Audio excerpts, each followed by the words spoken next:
Are you guys ready for the big turd? The bottom turd in the toilet? The biggest shame of all in gaming history? Superman.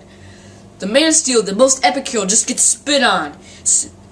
Like Lester or the Lion King games. Talk about those later. But that's not the point. Superman is just this big long turd and no one wants to take a bite of it. The movie sucked, the game sucked, he sucked in injustice.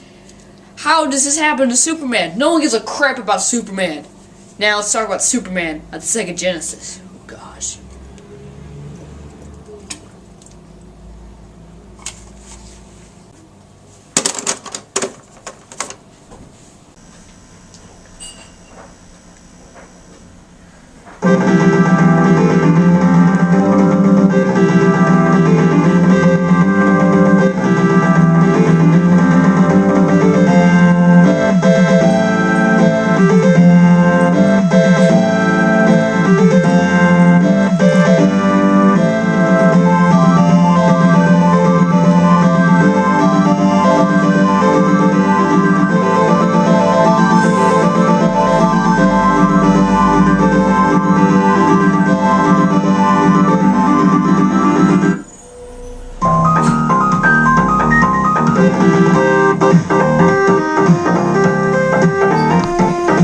There's not much to say other than it's a horrible beat-em-up or side-scroller. I don't even know what to call it. The game tries to be a try-hard and it wants to be like Super Mario World and Final Fight, but it can't. It's just not working here. The controls are horrible.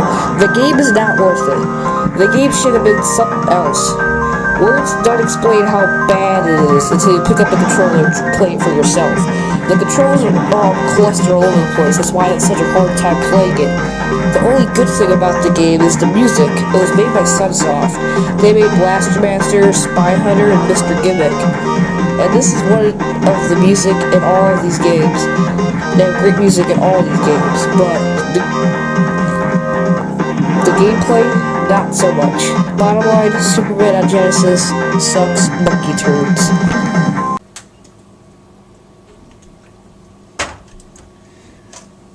Don't even get me started. If you thought the Genesis version was bad, wait till you see Superman 64 on the Nintendo 64. This is Superman's last hope of a good game. If they couldn't get this right, boy, are we just asking for doom.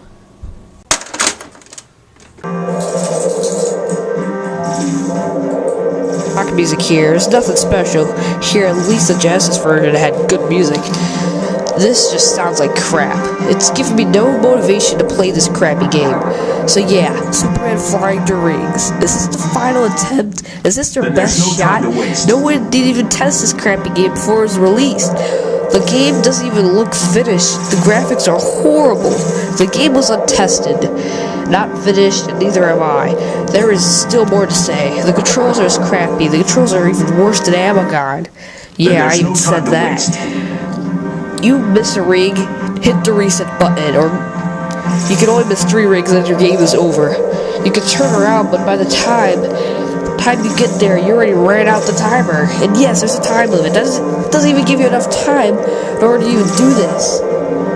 That's it. I'm not even gonna suffer anymore. Forget this game. Superman 64. Don't even try it. I'm not kidding. Just don't. The worst game on Nintendo 64. Probably the worst game ever.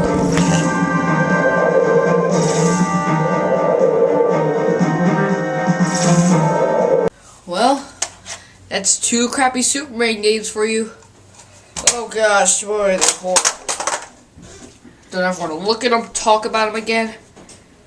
And I just wasted myself $10. $5 each for those games. Gosh.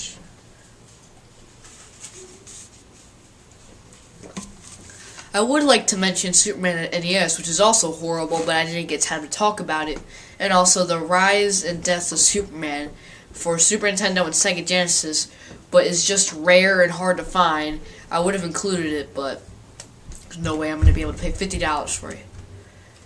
Retro One here, and I'm signing out. Peace out.